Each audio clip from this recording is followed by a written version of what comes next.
Assalamualaikum warahmatullahi wabarakatuh. Izin memperkenalkan diri, nama saya Niji Putra Pratama, NPM 24782057. Jadi kali ini saya membuat video hands on.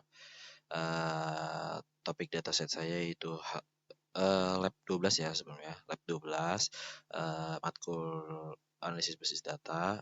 Saya di sini topiknya itu topik datasetnya yang kelima, health and lifestyle dataset. Algoritmanya saya pakai yang random forest. Dan di sini saya membuat video hands-on penjelasan secara detail mungkin yang ada di di Google Colab-nya. Jadi catatannya kayak mahasiswa wajib menggunakan dataset, menggunakan bahasa analisis, visualisasi wajib, dan menggunakan Matplotlib and Seaborn atau Seaborn. Pastikan setiap grafik diberi judul, label sumbu, dan interpretasi singkat. Ini kita masuk aja ke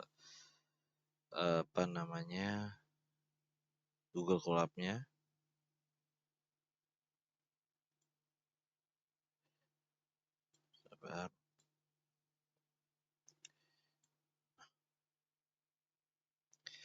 Sabar, masuk yang pertama. Nah, ya pada tahap pertama ini saya mengimpor seluruh library dasar ya dalam menganalisis. Bisa di sini menggunakan import pandas dan NumPy. Itu digunain biasanya untuk pengelolaan data tabular dan operasi numerik, dan saya juga menggunakan visualisasi Matplotlib dan Seaborn. Tadi seperti sebelumnya diperintahkan juga, itu digunain untuk membuat berbagai visualisasi data. Dan dari Skikler-nya ini itu saya mengimpor modul untuk memprocessing seperti kayak di sini kalian bisa lihat ada train test split dan label encoder. Itu algoritma pemodelan kayak misalnya ada random forest classifier itu serta berbagai metrik-metrik evaluasi kayak convention matrix, accuracy score, dan lain-lain. Selanjutnya tahap kedua kita masuk ke upload file dataset ya. Jadi di sini pada tahap kedua ini saya menggunakan modul files dan Google Colab untuk mengupload file healthy activity data CSV ke lingkungan Colab-nya. Jadi setelah itu datasetnya itu dibaca menggunakan PD RCFV dan disimpan ke dalam sebuah data frame bernama DF. Lalu saya menampilkan beberapa baris awal dengan df head, itu tampilannya barisnya dari 0 sampai 5. Itu juga memastikan file terbaca dengan benar dan untuk mendapat gambaran awal mengenai struktur datanya. Kayak misalnya di sini kalian bisa lihat ada kolom age itu umur, gender ini jenis kelamin, HCM, tinggi badan, berat badan, dan lain-lain. Selanjutnya kita masuk ke tahap yang ketiga, yaitu cek struktur dan info data. Saya menggunakan saya akan mengeksplorasi awal terhadap struktur dataset. Fungsi kayak def shape itu digunain untuk melihat jumlah baris dan kolom yang menunjukkan bahwa dataset itu memiliki 1000 baris dan 16 kolom. Kemudian ada def info untuk menampilkan tipe data setiap kolomnya, menampilkan data setiap kolomnya serta jumlah nilai 00 atau tidak ada gitu. Jadi sehingga dapat diketahui apakah ada nilai yang hilang dan apakah tipe data sudah sesuai. Dan terakhir di sini ada def script, itu digunakan untuk menghasilkan sebuah statistik deskriptif baik untuk kolom numerik maupun kategorikal seperti kayak nilai rata-rata, nilai minimum, maksimum, dan frekuensi kategori terbanyak. Di sini kalian bisa lihat tampilannya.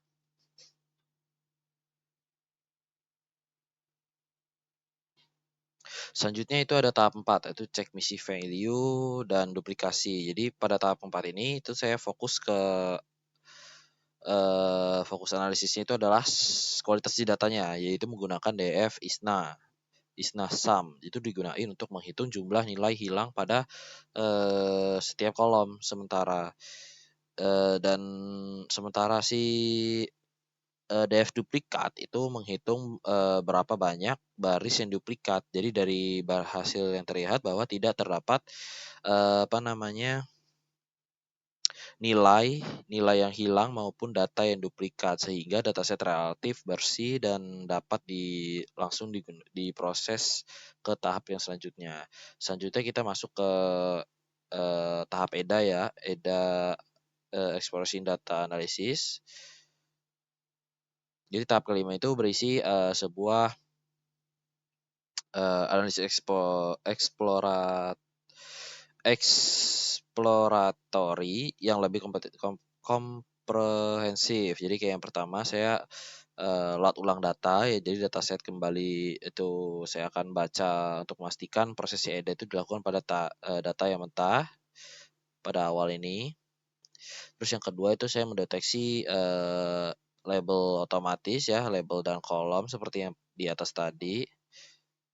Kayak jadi secara otomatis itu kode itu mendeteksi kolom label dengan mencari nama mengandung kata seperti label atau target. Jadi atau sejenisnya. Jadi pada dataset ini kolom itu apa namanya? Kolom label itu yang digunain itu adalah hard disks tadi ya. Itu kemudian data dipisahkan menjadi fitur-fitur X dan Y. Terus yang ketiga, distribusi label.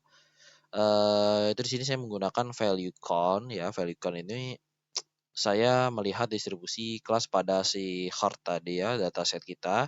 Itu di sini terlihat adanya ketidakseimbangan kelas. Jadi di mana jumlah kelas itu misal tidak penyakit jantung ya, tidak penyakit jantung itu jauh lebih besar dibandingkan yang memiliki penyakit jantung. Jadi rasio minoritas terhadap mayoritas juga dihitung untuk menilai tingkat balance-nya. Selanjutnya apa ini? Kelihatan. Oh ya, ini selanjutnya missing value ya untuk mengecek sebuah data yang hilang. Selanjutnya statistik fitur numerik. Jadi fitur numerik ini dipilih saya ya milihnya itu menggunakan select data type, include NP number itu kemudian menggunakan descript. Jadi digunain untuk melihat ringkasan seperti rata-rata usia, rentan BMI, jumlah kayak langkah hariannya dan sebagainya. Dan terakhir ini ada ini yang 4 dulu. Statistik fitur kategorikal. Jadi fitur kategorikal ini dipilih dan untuk masing-masing kolom itu ditampilkan value conset 10-nya. Jadi itu berguna untuk mengetahui distribusi kategori, misalnya kayak pembagian gender antara male dan female itu distribusi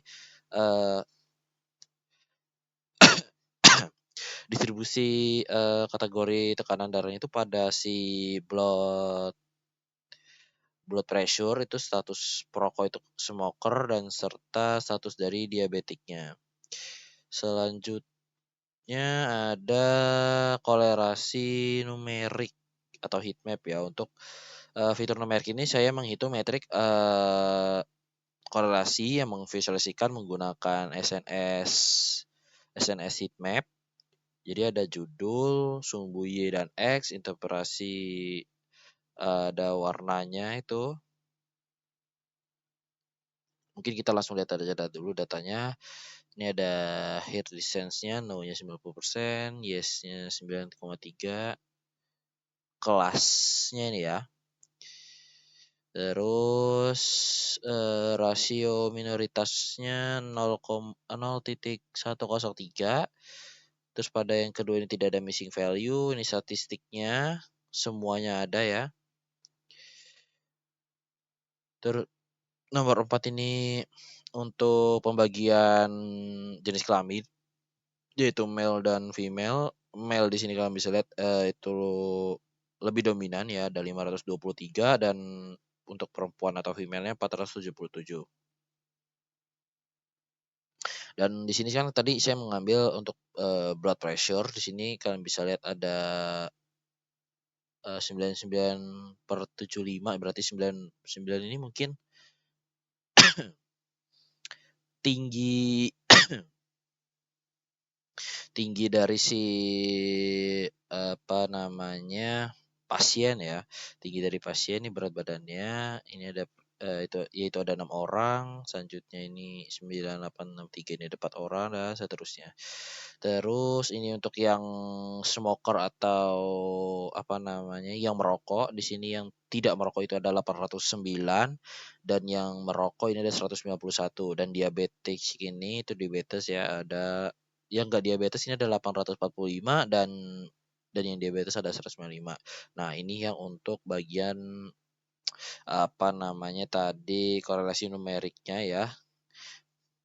Dan, interpretasinya ini, warna yang mendekati warna merah itu dia menunjukkan, korelasi yang positif yang kuat, sedangkan warna kebiruan itu dia, apa namanya, menunjukkan korelasi yang lemah atau negatif dari heat map yang terlihat.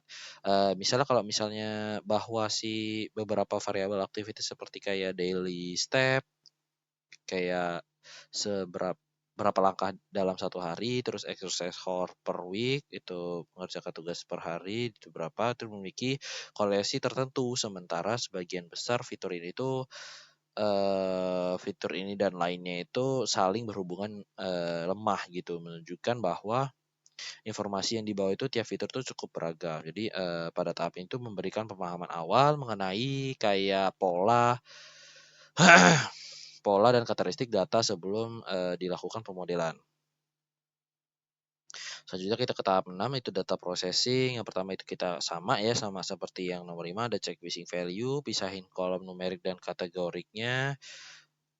Eh Kayak pakai tipe tadi ada tipe INT64 dan float 64, itu sedangkan kolom kategorikalnya itu dipilih dengan tipe objek dan kategori daftar kolomnya itu numerik dan kategorikal itu dicetak, supaya agar lebih jelas gitu.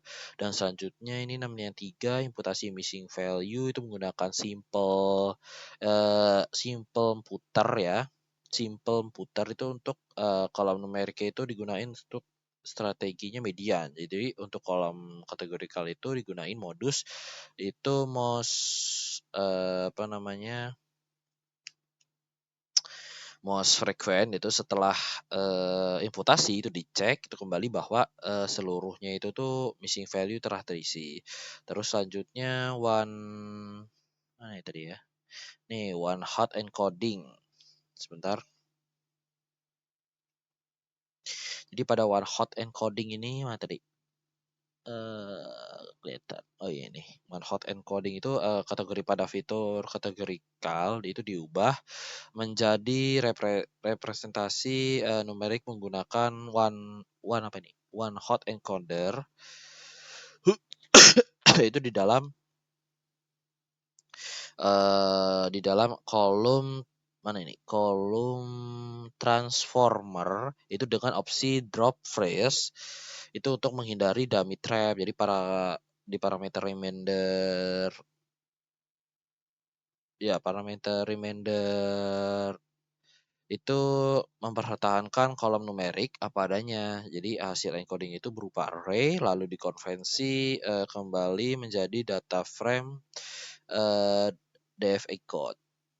Terus selanjutnya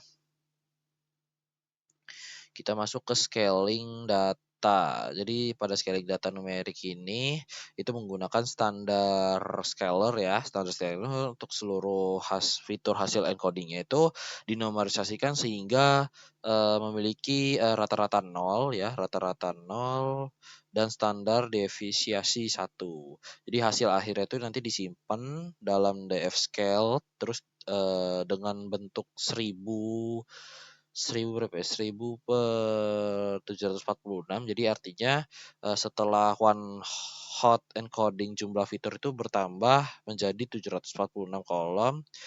Dari beberapa baris awal itu ditampilkan untuk kayak memastikan, proses processing berjalan dengan baiknya. Ini kalian bisa lihat hasilnya, missing value-nya kosong, kolom numeriknya ini ada yang numerik ya, yang numerik ini berarti dia ada nilai ya, ada ID, age, tinggi dan berat badan dan lain-lain. Itu kalau kolom kategori ini untuk mengkategorikan sesuatu kayak misalnya cuman ada iya atau tidak, misal kayak, gender nih ada perempuan dan laki-laki saja, terus missing value setelah inputasi juga udah 0, udah bersih ya. Nah ini untuk bagian yang tadi yang, scaling data numerik. Jadi akhirnya itu ada 1000/746 ya kalian bisa lihat, dan kita, lanjut aja karena sudah sebenarnya ini masih sangat-sangat jauh ya. Coba saya lihat OBS dulu, takutnya malah gak rekam. Oke, masih. Lanjut aja ke tahap yang ketujuh, trend test build itu, pada tahap, yang ketujuh itu data dibagi menjadi dua ya, jadi dua yaitu menggunakan tren mana ya tadi? Tren nah, mana tadi? Salah.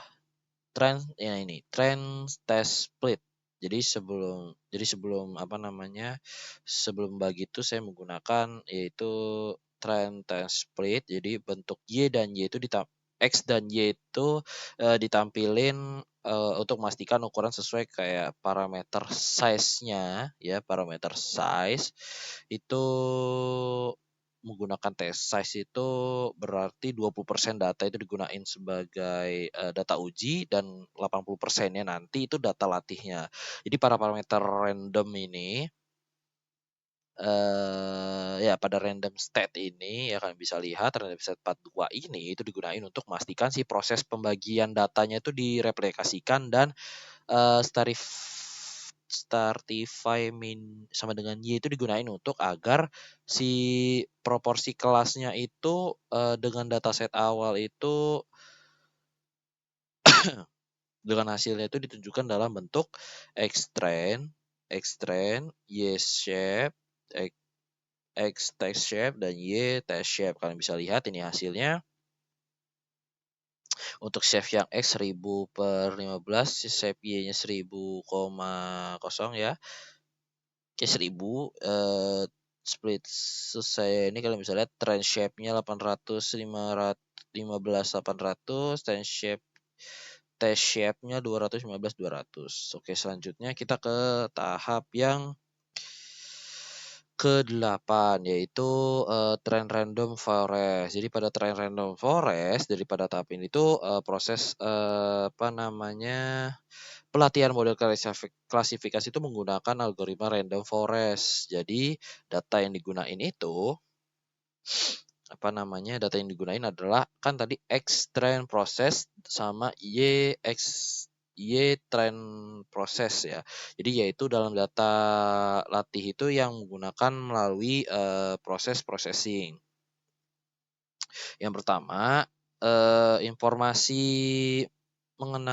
mengenai data latih dan uji itu setelah processing dicetak, jumlah fitur, jumlah baris, dan contoh baris pertama serta tipe data dan tiap kolom, dan selanjutnya, ditampilkan informasi model random forest, terus antara lain jumlah pohon keputusan atau bahasa Inggrisnya itu trace yang digunain, dalam kayak assemble, terus ada model latih dengan opsi OOB score, sama dengan true sehingga dapat, menghitung out of back score itu sebagai estimasi performa generalisasi, dan OOB score dan OOB errornya itu nanti, dicetak ya, dia dicetak itu dicetak terus dihitung sebagai OOB score tuh terdapat juga, blok, interpretasi yang mengobrolkan kualitas-kualitas, model berdasarkan besarnya OB error. Misalnya jika OB error sangat kecil, model dianggap baik dan stabil. Dan ini kalian bisa lihat hasilnya. Kita lanjut ke tahap 9. Jadi pada tahap 9 itu, menggunakan untuk memprediksi sebuah data ya, kalian bisa lihat ini. Saya pakai NumPy ASNP, pakai yang sebelumnya tadi, terus pakai try RF, except name error. Jadi kalau misalnya mode random forest RF itu belum dibuat atau belum dijelaskan, nanti dia akan jalanin menampilkannya seperti ini. Terus bagian ini untuk ngecek apakah X proses tersedia. Terus mana lagi ya? Oh ya, ini ada X test proses dan Y test proses itu untuk menghasilkan prediksi kelas untuk setiap sampel di data uji. Selain itu ada RF predict. Duh. Ada RF proba, X text proses. Jadi itu digunain untuk mendapatkan kayak probabilitas kelas positif ya, probabilitas kelas positif yang kemudian disimpan dalam Y prob. Terus beberapa nilai awal dari kayak Y-pred dan Y-prob itu ditampilkan sebagai contoh ya, sebagai contoh dari hasil yang terlihat semua sampel contoh diprediksi sebagai kelas 0 dengan probabilitas kelas positif dan relatif rendah. Kalian bisa lihat seperti ini. Jadi prediksi kelas contohnya itu ada 10 yang teratas, jadi probabilitas kelas positifnya itu ada 10 yang teratas 024, 065, 0115, 0125 dan seterusnya. Kalian bisa lihat sendiri. Selanjutnya itu adalah tahap yang ke-10, evaluasi dasar. Itu ada asurasi, prosesion, recall F1. Dari sini untuk ngecek apakah XY-nya itu sudah tersedia. Dan di bagian sini untuk menghitung menggunakan asurasi skor test spread itu untuk mengukur proporsi prediksinya yang benar. Terus ada precision score dan recall score dan F1 score itu untuk apa namanya untuk apa namanya untuk dihitung ya, untuk dihitung nanti dengan Averages binary karena ini tuh adalah kasus klasifikasi biner. Jadi hasil yang diperoleh ini kalian bisa lihat asurasinya 09050 dan precision sampai F1 skornya itu 0. Tapi untuk OB skornya di sini ada 0,9075.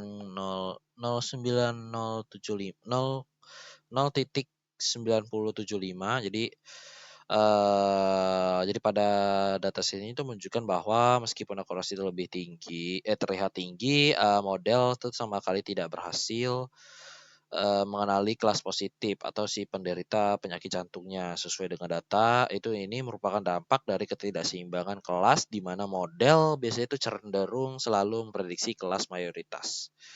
Oke, selanjutnya itu yang ke-11 yang classification report. Jadi pada tahap itu memperjelas hasil dari menampilkan classification report. Di laporan itu menunjukin precision recall F11, recall F11, recall F1 score. Terus ada jumlah sampel atau support itu masing-masing kelas. Jadi untuk kelas 0 itu atau yang tidak memiliki penyakit jantung itu precision dan recall itu keduanya tinggi ya, sehingga F1 juga tinggi. Jadi untuk kelas 1 dan untuk kelas 1 itu yang memiliki penyakit jantung itu precision dan recall itu bernilai nol karena model tidak pernah, prediksi kelas ini. Jadi, meski akurasi keseluruhannya itu cuma 0,91, itu metrik per kelas itu menunjukkan bahwa, model itu gagal dalam mendeteksi kasus penyakit jantung. Sehingga, dari perspektif domain itu kesehatan tuh Propo ini itu kurang banget. Dan langsung ke tahap 12 itu confession matrix. Jadi pada tahap ini tuh saya akan menghitung dan mengevaluasi confession matrix-nya. Yang pertama confession matrix test proses express YPRED itu menghasilkan matrix yaitu 181.019.0 ini yang berarti 181 sampel negatif diprediksi dengan benar sebagai negatif atau true negatif atau dan 19 ini sampel positif diprediksi salah sebagai negatif atau false negatif. Jadi tidak ada prediksi positif sama sekali. Jadi yang visualisasi heat map-nya ini sumbu Y-nya tadi itu prediction label itu kelas yang prediksi model dan Y itu true label kelas yang sebenarnya dan interpretasi dari label visualisasi ini seluruh area terprediksi terkonsentrasi pada kelas 0 itu terutama pada sel true negatif, kotak untuk true itu positif bernilai 0 dan menguatkan temuan bahwa model tidak menangkap kasus penyakit jantung. Selanjutnya itu yang ke-13 yaitu ROC dan AUC. Ya pada tahap ini itu saya menganalisis kemampuan model dalam membedakan kelas secara probabilitas dengan kurva ROC dan AUV, AUC. Jadi perhitungan dari AUC-nya itu menggunakan ROC AUC scoring test processor probe itu menghasilkan nilai 0,44 yaitu nilai ini lebih rendah dari 0,5 yang merupakan baseline model acak sehingga secara teoritis itu model memiliki kemampuan pemisahan yang buruk. Jadi dan kurva ROC-nya ini kalian bisa lihat sumbu X-nya itu false positive byte dan Y itu true positive right-nya. Dan ditambah juga dengan garis putus-putus seperti ini itu sebagai baseline model randomnya dan interpretasinya itu kurva FROC itu yang berada dekat dengan bahkan bawah garis baseline-nya ini itu mengindikasi bahwa model itu tidak mampu membedakan dengan baik antara kelas positif dan negatif konsisten dengan AUC yang rendah. Dan kita lanjut ke tahap 14, ini udah berapa menit? 27 apa? 14 ini OB error. Jadi pada tahap ini tuh saya akan memanfaatkan OB score dari mode random forest itu sebagai estimasi performa. Jadi nilai OB sekitar berapa tadi ini? 0,9075 ini itu dan sehingga OBR itu sekitar 0,925. Jadi berdasarkan kriteria yang digunain di kode OB score itu setinggi ini dikategorikan sebagai kualitas yang sangat kuat. Jadi dicetak pula beberapa poin interpretasi antara lain bahwa OB ini menghitung menghitung error pada data yang tidak pernah dilatih oleh tree terkait sehingga merupakan estimasi generalisasi yang cukup baik. Selanjutnya yang ke-15 fitur improvement gini. Jadi pada tahap yang ini tuh saya menganalisis fitur mana ya? Sabar. Fitur importance. Jadi yang berdasarkan input gini itu dari model random forest-nya. Jadi dari objek RF itu diambil nilai fitur importance-nya dan dipasangkan dengan nama fitur pada extends proses column. Jadi hasilnya itu disusun dalam sebuah data frame fitur IMPDF yang kemudian diurutkan dengan nilai important, tertinggi ke terendah dan ditampilkan beberapa fitur teratas. Jadi dari output itu terlihat ada ID, calories intake, daily step, DMMI, dan lain-lainnya. Jadi, interpretasinya adalah bahwa fitur-fitur tersebut itu paling banyak berkontribusi dalam proses pemisahan kelas, di mana model random forest itu dalam konteks analisis kesehatan, itu hal itu, memberikan indikasi, faktor mana saja yang paling berhubungan dengan status penyakit jantung menurut, model ini. Dan terakhir ini ya, yang terakhir 16 yaitu kurve jumlah pohon versus DOR. OOB error. Jadi pada tahap yang terakhir ini atau yang 16 ini tuh menghasilkan, pengaruh jumlah pohon atau risnya tadi dalam random forest terhadap OOB error. Jadi yang pertama,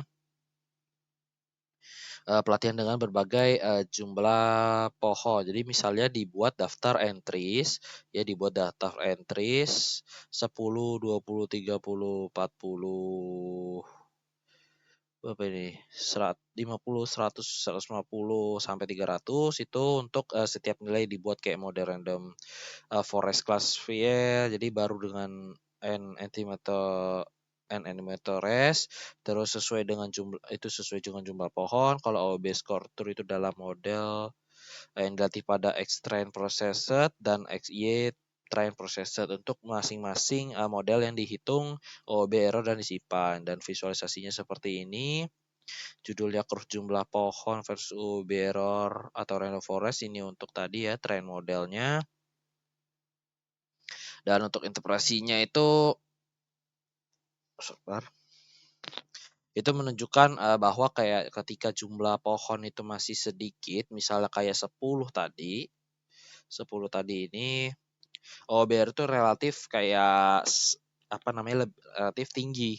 Jadi, setelah jumlah pohon itu mencapai kayak sekitar 100, itu OOB error itu lebih menurun dan cenderung stabil. Jadi hal ini tuh menunjukkan bahwa, menambah jumlah pohon pada awalannya itu meningkatkan performa, model, tetapi setelah titik tertentu penambahan pohon itu tidak lagi memberikan peningkatan yang signifikan.